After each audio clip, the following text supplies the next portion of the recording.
وحده لا شريك له وأشهد أن محمدا عبده ورسوله أما بعد فإن خير الحديث كتاب الله وخير الهدي هدي محمد صلى الله عليه وسلم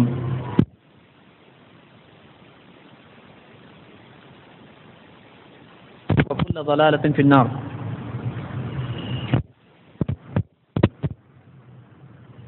قال سبحانه وتعالى وما آتاكم الرسول فخذوه وما نهاكم عنه فانتهوا. یہ اللہ تعالیٰ کی توفیق ہے اور ایک بہت ہی اچھا منظر ہے کہ آج ہم سب اس مجلس میں جمع ہیں.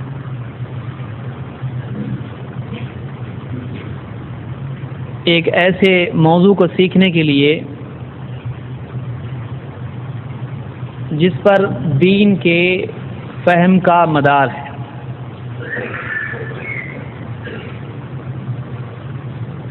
یہ جو ہمارا کورس ہے اس کورس کا مقصد یہ ہے کہ اللہ کے دین کے سمجھنے کے لیے قرآن اور اللہ کے نبی صلی اللہ علیہ وسلم کی حدیث، اس حدیث کے اعتبار سے اور اس قرآن کے اعتبار سے، اس دین کے اعتبار سے دو باتیں نہایت اہم ہیں. اور جتنے گمراہ فرقے ہیں ان فرقوں نے ان دو میں سے کوئی ایک غلطی کی ہے، جس کا نتیجہ یہ ہوا کہ آج وہ گمراہی کے گڑھے میں دلدل میں پڑے ہوئے ہیں. جتنے گمراہ فرقے، چاہے وہ جہمیہ ہوں، چاہے خوارج ہوں، مرجئہ ہوں، معتزلہ ہوں، یا جتنے بھی فرقے آئے ہیں، ان فرقوں کی تاریخ اور ان فرقوں کے عقائد، ان کا منہج، ان کی باتیں اگر آپ دیکھیں تو آپ کو دکھائی دے گا کہ دو میں سے ایک غلطی ان سے ہوئی ہے اور کبھی دونوں غلطیاں انہوں نے کی ہیں. پہلی غلطی اللہ کے دین کے سیکھنے میں، سمجھنے میں، عقائد اور اعمال کی بنیاد رکھنے میں ایسی چیز کو مصدر بنانا، ایسی چیز سے دلیل پکڑنا جو قابل اعتبار نہ ہو، آتھینٹک نہیں ہو. ایسی چیز سے عقیدہ لینا، ایسی چیز پر عمل کرنا، ایسی دلیل پر عمل کرنا جو ٹھوس نہ ہو، جو ثابت نہ ہو، جو معتبر نہ ہو، جو آتھینٹک نہیں ہو. یہ پہلی غلطی ہے. اور اس غلطی کے نتیجے میں بہت سی وہ باتیں جو دین میں نہیں ہیں وہ دین کا حصہ بن گئی. کئی بدعات، خرافات، کئی غلط عقائد اور کئی ایسی چیزیں جو دوسری قوموں کی تھیں، گھڑی ہوئی جھوٹی حدیثیں، باطل افکار، قصے کہانیوں کی بنیاد پر دین سمجھنا، تو ایسی چیزوں کو دین کا مدار بنانا جو دین میں قابل اعتماد، قابل اعتبار نہیں ہے. تو پہلی غلطی یہ ہوئی اور اس کے نتیجے میں بہت ساری غلط باتیں جو اسلام نہیں ہیں اسلام کا حصہ بن گئی. دوسری غلطی معتبر دلائل سے غلط فہم اخذ کرنا. قرآن کی آیت معتبر ہے، اس میں کوئی شک نہیں. بخاری کی حدیث معتبر ہے، اس میں کوئی شک نہیں. معتبر دلیلوں سے وہ مطلب نکالنا جو واقعی ان دلیلوں میں نہیں ہے. اللہ اس کے رسول کی معتبر بات، آتھینٹک بات، قابل اعتبار و قابل اعتماد بات سے وہ مطلب لینا جس کی اس آیت میں، اس حدیث میں گنجائش نہیں ہے، کہیں سے کچھ بھی مطلب لے لینا. اس کے نتیجے میں بھی کئی گمراہیاں نکلی اور کئی بدعات اور خرافات اور کئی باطل عقائد مسلمانوں میں پیدا ہوئے ہیں. یہ دو بنیادی غلطیاں ہیں جن کی وجہ سے ایک آدمی بلکہ پوری قوم کی قوم گمراہ ہو جاتی ہے. اور کبھی ایسا ہوتا ہے اور عام طور سے ایسا ہوتا ہے کہ گمراہی کی وجہ یہ دونوں غلطیاں ہوتی ہیں. آج اپنے اطراف آپ جتنے گمراہ فرقے پائیں گے ان کی غلطیوں میں دونوں غلطیاں آپ کو عام طور سے دکھائی دیں گی. اور کبھی ایسا بھی ہوتا ہے کہ سرے سے ایک انسان قرآن و سنت میں سے حدیث ہی کا انکار کر دیتا ہے. آج اس دور میں بہت سارے لوگ آپ کو حدیث کے بارے میں شک میں دکھائی دیں گے، اور شک جب آدمی کا قابل برداشت نہیں رہتا ہے تو فرسٹریشن اور ریجیکشن بن جاتا ہے. ایک آدمی ڈاؤٹ کر رہا ہے صحیح کیا ہے غلط کیا ہے، کون سی حدیث صحیح، کون سی حدیث غلط، کون سی حدیث ضعیف، کون سی معتبر، کون سی معتبر نہیں، کیا کریں گے. تو جہالت جھنجھلاہٹ میں تبدیل ہو جاتی ہے، فرسٹریشن میں تبدیل ہو جاتی ہے، اور فرسٹریشن انسان کا ریجیکشن تک اس کو لے جاتا ہے. ایک آدمی جب نہیں سمجھ پاتا ہے غصہ ہوتا ہے انکار کر دیتا ہے.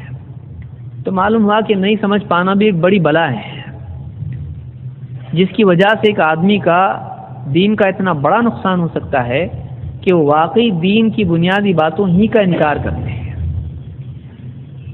اور منکرین حدیث جو حدیث کا انکار کرتے ہیں،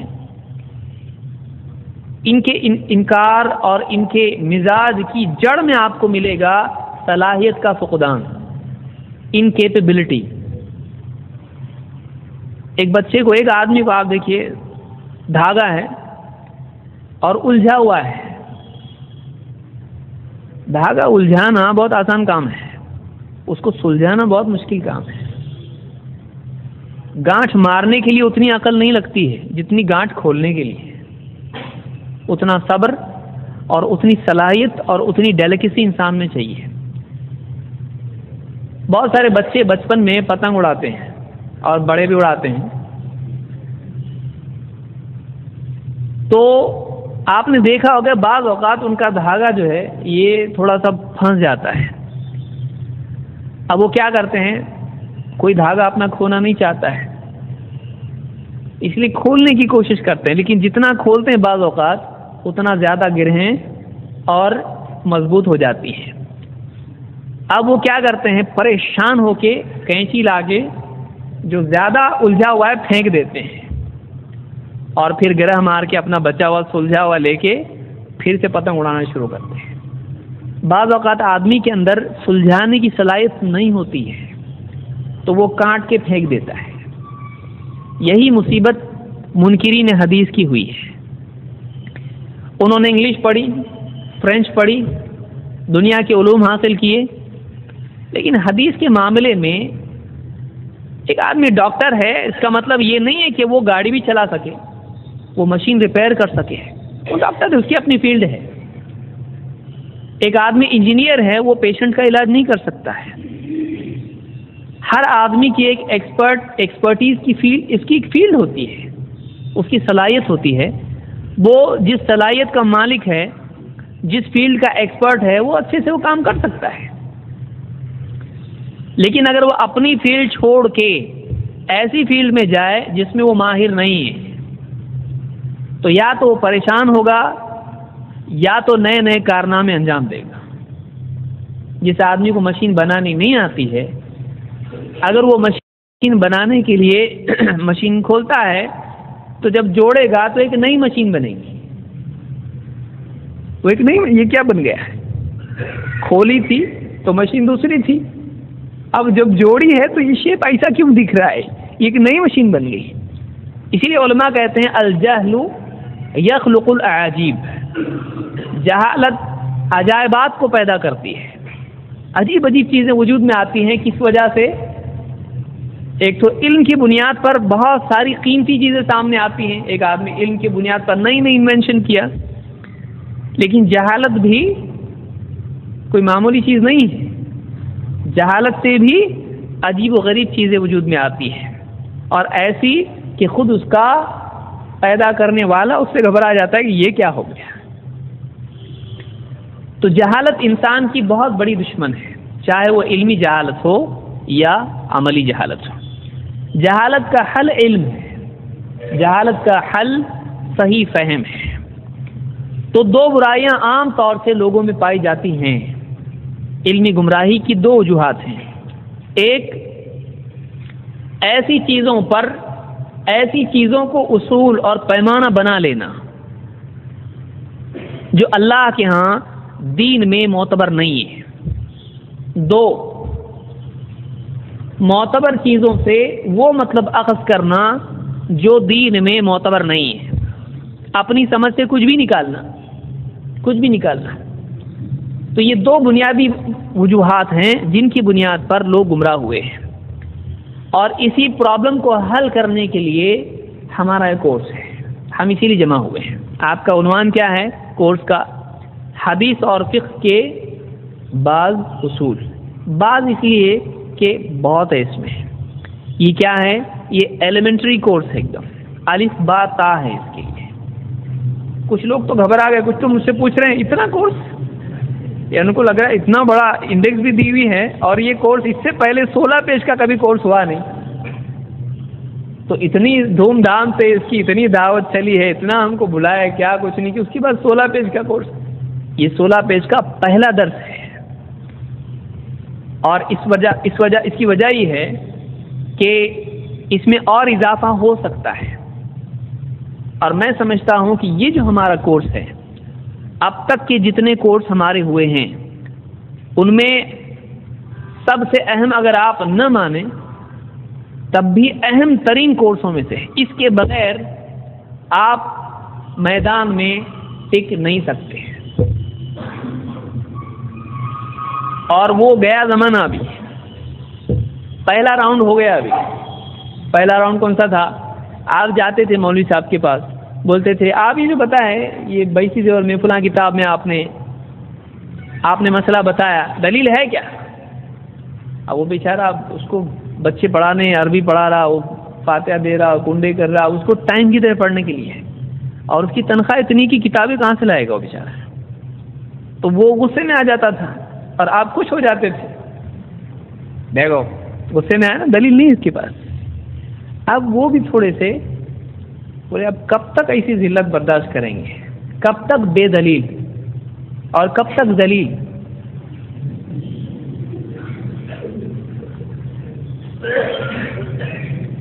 ذلیل کا آپ نقطہ ہٹا دو، دلیل ہو جاتی۔ تو اب ایک آدمی ایک وقت تک برداشت کرے گا، پھر وہ تیاری کرتا ہے۔ اب بہت سارے لوگوں نے تیاری کی، انہوں نے پڑھا، اور جو بھی بڑے بڑے تھے انہوں نے کتابیں لکھی، مدینہ میں بیٹھ کے لکھی، کسی نے مکہ میں بیٹھ کے لکھی، کسی نے ایک دم بہت محنت کر کے دلیلیں جمع کی، انہوں نے دلیل لا کے رکھ دی سامنے، لو اس کی یہ دلیل، اس کی یہ دلیل، اس کی یہ دلیل۔ اب آپ کا راؤنڈ ہو گیا ختم۔ اب یہ صحیح ہے کہ یہ صحیح، آپ کی دلیل یہ ہے، ہماری دلیل یہ ہے، اب بتاؤ اس میں سے کس کی دلیل ماننا؟ تو اب اپنے پاس اس کے آگے کا فارمولا نہیں ہے، تو اب بہت سارے لوگ پریشان ہو رہے ہیں۔ پریشان ہونے کی کوئی ضرورت نہیں ہے، پریشان وہ ہوگا جس کی ترقی رک جائے، جس کی گاڑی بند پڑ گئی وہ پریشان ہوگا۔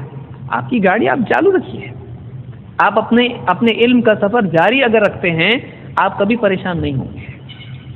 جب آپ اپنی تحقیق کا گلا گھونٹ دو گے وہاں سے آپ کی سمجھداری کی موت ہے۔ سمجھ میں بات کہ جہاں آپ تحقیق کرنا روک دو گے تو آپ بھی پہلے وہ جس صف میں تھے وہاں پہنچ جائیں گے، کیونکہ اب ان کا لیول آپ کے برابر ہو چکا ہے۔ اب آپ کو اگر واقعی حق کی اشاعت کرنا ہے، حق اور باطل کو الگ کرنا ہے، باطل کے مقابلے میں حق کی مدد کرنا ہے، تو آپ کو اس لیول پر کرنا پڑے گا جس لیول پر آج باطل ہے۔ آپ پرانے زمانے کا فارمولا نئے زمانے میں استعمال نہیں کر سکتے۔ آپ موٹر سائیکل سے جیتنے کے لیے بائیسیکل چلا رہے، نہیں چلے گا۔ آپ کو ریس میں اترنا ہے، دیکھنا پڑے گا باقی حضرات کس بائک پر ہے، کون سی گاڑیوں پر ہے، آپ کو وہ دیکھنا پڑے گا۔ تو تحقیق کی ترقی ہوتی جاتی ہے، حق کے ساتھ ساتھ باطل بھی تحقیق کے اعتبار سے دلائل لاتا ہے۔ اس لیے کہ آپ یہ باتیں، بعض اوقات لوگ کنفیوز ہو جاتے ہیں، بولے پہلے آپ لوگ بولتے تھے ان کے پاس دلیل نہیں ہے، دلیل دے رہے ہو، یہ بات یاد رکھیں کہ باطل کبھی بھی بے دلیل نہیں ہوگا، باطل دلیل کے ساتھ ہوگا۔ آپ جتنے تاریخی فرقے ہیں، خوارج، معتزلہ، جہمیہ، مرجیہ، شیعہ یا جو بھی ہیں، ان میں سے ایک بھی فرقہ آپ بتا دیں جس کے پاس دلیل نہیں ہے۔ لیکن دلیل ہونے کے بعد پرابلم کیا ہوتا ہے؟ یا تو دلیل معتبر نہیں ہوتی ہے، یا پھر اس سے جو مطلب لیا جاتا ہے وہ کھینچ تان کے زبردستی اس کو مطلب وہ نکالا جاتا ہے جو اس میں نہیں ہے۔ اس کے علاج کے لیے دو چیزیں ہم کو آنی چاہیے۔ دیکھیے ابھی سمجھیے درس اس کورس کا مقصد کیا ہے۔ یہ جو دو پرابلم ہیں، اس کے علاج کے لیے ہم کو ایک حدیث جو دین میں، قرآن تو کوئی شک کرتا نہیں قرآن پہ، لیکن حدیث میں ایسا ہے آپ کے پاس صحیح قرآن، ضعیف قرآن نہیں، آپ کے پاس ایک قرآن ہے، سب کے پاس ایک قرآن ہے، لیکن حدیث صحیح بھی ہے، ضعیف بھی ہے، معتبر بھی ہے، معتبر نہیں بھی ہے۔ تو اب آپ کو غلط دلائل دینے والے، غلط باتیں پھیلانے والے، ان کے مقابلے میں بتانے آنا چاہیے دیکھیے آپ کی دلیل یہ معتبر نہیں ہے، لیکن آپ کو یہ بھی بتانے آنا چاہیے کیوں معتبر نہیں ہے، یہ کیوں زیادہ ڈینجر ہے۔ کیونکہ اگر آپ کسی کو کہو گے کہ یہ حدیث صحیح نہیں ہے، بتائیں صحیح حدیث معلوم ہے آپ کو کس کو کہتے ہیں؟ وہ نہیں معلوم لیکن صحیح نہیں ہے۔ ایک آپ کہیں کہ ہم بس صحیح حدیث پہ چلتے ہیں، ہم صحیح حدیث پر اعتماد کرتے ہیں، اور مولوی صاحب آپ بولے بہت اچھی بات ہے، آپ ذرا صحیح حدیث کی ڈیفینیشن تو بتاؤ، وہ نہیں پوچھنے کا، ابھی تک ہم وہ دیکھے نہیں ہے، بس صحیح حدیث دیکھنے کا۔ تو اب وہ دور آ چکا ہے کہ آپ کو صحیح حدیث کس کو کہتے ہیں، حسن حدیث کس کو کہتے ہیں، ضعیف کس کو کہتے ہیں، متواتر، شاذ، آحاد، معلل، معضل، منقطع، مرسل، یہ سب آپ کو معلوم ہونا چاہیے۔ راوی کیوں ضعیف ہوتا ہے، حدیث کیوں ضعیف ہوتی ہے؟ بھائی بہت سارے لوگ کہتے ہیں ہاں ہماری حدیث تو ہمیشہ ضعیف ہی ہونے والی ہے، معلوم ہے ہم کو، تم سننے سے پہلے بول دو کہ ضعیف ہے۔ تو بہت سارے لوگ یہ سمجھتے ہیں کہ ہم ان کی ہر دلیل کو اپنی طرف سے ضعیف بول دیتے ہیں۔ بہت سے لوگ یہ سمجھتے ہیں کہ 1400 سال تک کسی نے بولا نہیں، آپ لوگ کیسا بول رہے ہیں آج؟ آپ کو کیسا معلوم حدیث صحیح ہے کہ ضعیف ہے؟ کس بنیاد پر آپ نے اس کو ضعیف کہا؟ ضعیف حدیث کا مطلب کیا ہے؟ اگر آج ہم پوچھیں گے تو بھی کتنے لوگ بتا پائیں گے؟ آپ سوچیں، کئی لوگوں کی مسکراہٹ ختم ہو جائے گی اگر سوال پوچھا جائے۔ واقعی ہم کو معلوم ہونا چاہیے کہ حدیث ضعیف کیوں ہوتی ہے، ضعیف حدیث کا کیا مسئلہ ہے، صحیح حدیث کس کو کہتے ہیں، اور راوی کون ہوتا ہے، کیسا ہوتا ہے، اس کی کیا صفات اس کی ہونا چاہیے، کس سے روایت لی جائے گی۔ یہ سارا معاملہ جو ہے یہ پہلا حصہ ہے ہمارے کورس کا، اور اس پہلی غلطی کا تدارک ہے، اس کی اصلاح کی کوشش ہے، اس بیماری کا حل ہے کہ غیر معتبر چیزوں کو دلیل بنا لینا، ضعیف حدیثوں پر بنیاد رکھنا دین کی۔ یہ غلطی کب ہوگی؟ جب آپ صحیح اور غلط کا فرق نہیں سمجھ پاؤ گے۔ تو پہلا حصہ ہے حدیث کے صحیح اور ضعیف، معتبر غیر معتبر پہچاننے کے اصول کیا ہیں۔ دوسرا حصہ قرآن اور سنت، اس سے جب مطلب لیا جاتا ہے تو مطلب کیسے لیا جاتا ہے، کوئی چیز حرام کب ہو جاتی ہے، کوئی چیز فرض کب ہو جاتی ہے، کون سی چیز جائز ہوتی ہے، کوئی چیز کسی حال میں جائز کسی حال میں جائز نہیں، کون سی چیز کریں گے تو نماز ہوتی، کون سی چیز کریں گے تو نماز نہیں ہوتی، کون سی چیز چھوٹ جائے تو نماز ہو جاتی ہے، کون سی چیز نہیں چھوٹے تو نماز نہیں ہوتی ہے۔ تو اس طرح کی جتنے معاملات ہوتے ہیں یہ سارے دین کے سلسلے میں ہوتے ہیں، اس کے کچھ اصول اور قواعد ہیں، ان اصول کو اصول الفقہ کہتے ہیں۔ فقہ کے معنی کیا ہے؟ انڈرسٹینڈنگ، گہری سمجھ۔ کس چیز کی سمجھ؟ دین کی گہری سمجھ۔ اس کے بغیر ایک آدمی اپنے آپ کو اور دین دونوں کو نقصان پہنچاتا ہے۔ کوئی حدیث پڑھ لی اور اس میں کوئی مطلب اس کی سمجھ میں آ گیا، اب ساری دنیا ایک طرف یہ ایک طرف، ایسا بھی ہوتا ہے؟ نہیں، حدیث میں ہے، سارے علماء بول رہے ہیں ارے بابا وہ نہیں ہے اس حدیث میں، تو سمجھ رہا ہے اس سے وہ نہیں ہے، اس میں بولے نہیں حدیث ہے ایسی. تو من حرم الاصول حرم الوصول، یہ آیت نہیں ہے، علماء کے مابین یہ ایک متفق علیہ جملہ ہے. کیا؟ من حرم الاصول حرم الوصول، جو اصول سے، پرنسپلز، بیسکس، قاعدوں سے محروم ہو گیا وہ منزل پر پہنچنے سے محروم ہو گیا. وصول کے معنی ہوتے ہیں پہنچنا. جو آدمی اصول تک نہیں پہنچ پایا وہ آدمی منزل تک نہیں پہنچے گا، وہ آدمی بہت نقصان پہنچائے گا دین کو. حلال کو حرام کرے گا، حرام کو حلال کر دے گا. تو اس کے لیے یہ ضروری ہے کہ ہم حدیث اور فقہ کے وہ اصول معلوم کریں جن کی بنیاد پر کوئی مسئلہ اخذ کیا جاتا ہے کیسے میننگ لیتے ہیں. یہ بات یاد رکھیں کہ یہ جو کورس ہے یہ ایلیمنٹری کورس ہے، ایک دم بنیادی کورس ہے. کورس کے ختم ہونے کے بعد، پہلے سے بول رہا ہوں آپ دو بازو بیٹھ کے کورس ختم ہونے بعد ہم لوگ تو محدث بن جائیں گے یا امام بن جائیں گے ایک 5ویں، تو ایسا نہیں ہوگا. آپ اس غلط فہمی میں، اگر آپ اس کورس کے لیے اس لیے آئے ہیں اگر، تو بہت بڑی غلطی کی آپ، کیونکہ اس کورس کے ذریعے سے آپ کو سمجھ میں آئے گا کہ چل رہا کیا ہے، ہوتا کیا ہے. جیسے بچپن میں ہم لوگوں کو بھی پکنک میں لے جاتے تھے، دودھ کیسے بنتا ہے، یہ کیسے بنتا ہے، پوری مشینری چلتی کیسی ہے. تو ایک آدمی دیکھ کے آ گیا، بچہ بولے مجھ کو سب بنانا آ گیا، تو آتا ہے اس کو نہیں آتا ہے. وہ سمجھنے کہ ہم مشین میں اب آئے ہیں کہ یہ چلتا کیسا ہے، حدیث صحیح ضعیف ہوتی کیسے ہیں، اور قرآن و سنت سے معنی اخذ کیے کیسے جاتے ہیں. تو کچھ اس کے بارے میں ایک تعارف رہے گا. اس کے لیے بہت اور کتابیں ہیں، بہت زیادہ کتابیں ہیں. یہ کورس آپ کو نہ محدث بنائے گا نہ فقیہ.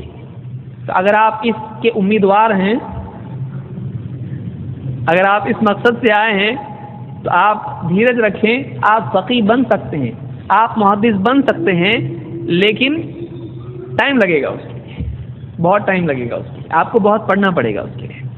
لیکن کم سے کم اس کورس کے ذریعے سے آپ کو حدیث کی کتابیں ہیں، مسائل کی کتابیں ہیں، بحثیں ہیں کتابوں کے اندر، یہ راوی ایسا، وہ راوی ایسا، فلاں راوی اس کی مطابقت وہاں ہے، اس کا شاہد وہاں ہے، یہ آیت منسوخ ہے، یہ حدیث منسوخ ہے، یہ آیت مقید ہے اس سے. یہ ساری جو ٹرمینالوجی ہوتی ہے، یہ جو اصطلاحات ہوتی ہیں، کچھ بڑے بڑے گاڑے الفاظ ہوتے ہیں، وہ آدمی کو سمجھ میں نہیں آتے ہیں، اور آدمی پھر ایسی کتابوں کو نیند آنے کا ذریعہ بنا لیتا ہے. کس کو بھی نیند نہیں آتی تو ایسی کتابیں پڑھنے کا فوراً نیند آ جاتی. تو ایسے کئی لوگ ہیں جو کتابیں پڑھنا ہی چھوڑ دیتے ہیں. کیوں؟ جب بھی پڑھتا ہوں کچھ سمجھ میں نہیں آتا، سارے الفاظ گھومنے لگتے ہیں، ایک دم سمجھ میں نہیں آتا کیا ہے یہ. تو آپ کو یہ کورس کرنے کے بعد ایسی کتابیں سمجھ میں آنے لگیں گی انشاءاللہ، بشرطے کہ آپ جیسے آج ہیں ویسے کورس کے ختم تک رہیں. اس لیے میں نے کہا نا بہت اچھا منظر ہے. یہ منظر بہت کم دیکھنے ملتا ہے، اور یہ منظر کورس کی شروعات میں دیکھنے ملتا ہے، کیونکہ کورس ایک دم پہلا شروع ہوا تھا تبھی بھی 86 لوگوں نے فارم بھرے تھے، مجھ کو یاد ہے، لیکن امتحان دینے والے 36 لوگ تھے. تو 50 گئے کدھر؟ 50 لوگ کہاں گئے؟ تو عام طور سے جو بھی کورسز ہوتے ہیں ان میں پاپولیشن پیرامڈ کی طرح ہوتی ہے. شروع میں بہت ساری بھیڑ جمع ہوتی ہے، پھر جیسے جیسے کورس ترقی کرتا ہے ویسے ویسے عوام کا عدد تنزل کرتا چلا جاتا ہے.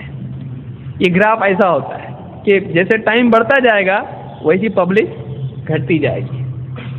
تو یہ نہیں ہونا چاہیے. میں آپ ہی لوگوں کے بارے میں کہہ رہا ہوں کہ ایسا نہیں ہونا چاہیے. اور اس کورس کو آپ نے اگر مس کیا، کھویا، تو آپ نے زندگی میں ایک بہت بڑی چیز کھو دی. اس لیے کہ ایک بات یاد رکھیں اور شروع میں یاد رکھیے، اس کورس کو سمجھائے بغیر آپ شاید ہی سمجھ پائیں گے. اس لیے آپ کو آنا پڑے گا. کوئی بولے نوٹس مل گئے بھاگو، کچھ فائدہ نہیں ہے اس کا. 2 وجہ سے. ایک وجہ یہ کہ یہ پورا نہیں ہے،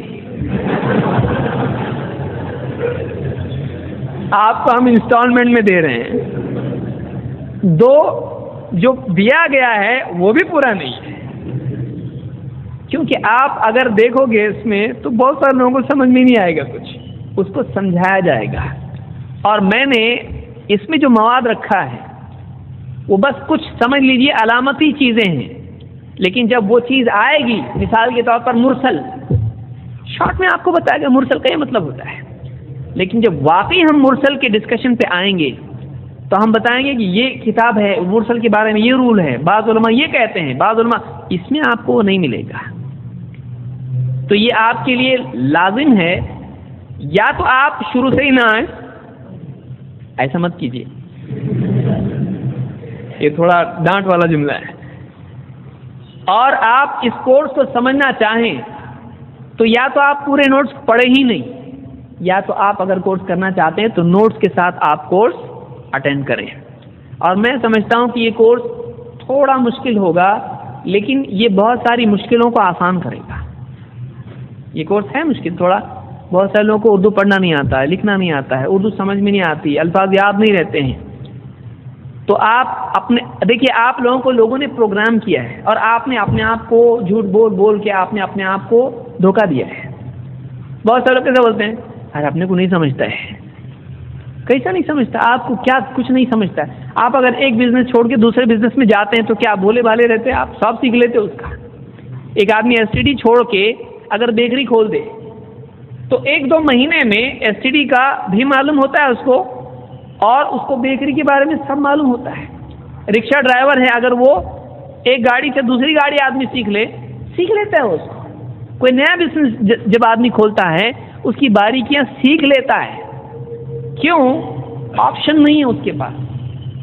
ترقی اسی آدمی کے لیے ممکن ہے جس کے پاس آپشن نہیں ہے. اگر آپ سوچ لو مجھ کو کرنا ہی ہے، میرے پاس دوسرا کوئی اور راستہ نہیں، اس کے کیے بغیر میں نہیں چل سکتا ہوں، مجھ کو کرنا ہی کرنا ہے، تو بہت ساری مشکل چیزیں آپ کے لیے آسان ہوتی. یہ بات زندگی کا ایک اصول آپ یاد رکھیے، جو آدمی مسائل اور رکاوٹوں کی وجہ سے رکنا نہیں جانتا ہے اس آدمی کو دنیا نہیں روک سکتی ہے. یہ پرنسپل یاد رکھیے، یہ اللہ کے نبی صلی اللہ علیہ وسلم کا پرنسپل ہے، اللہ کے رسول صلی اللہ علیہ وسلم کا اصول ہے. آپ رکے نہیں کبھی.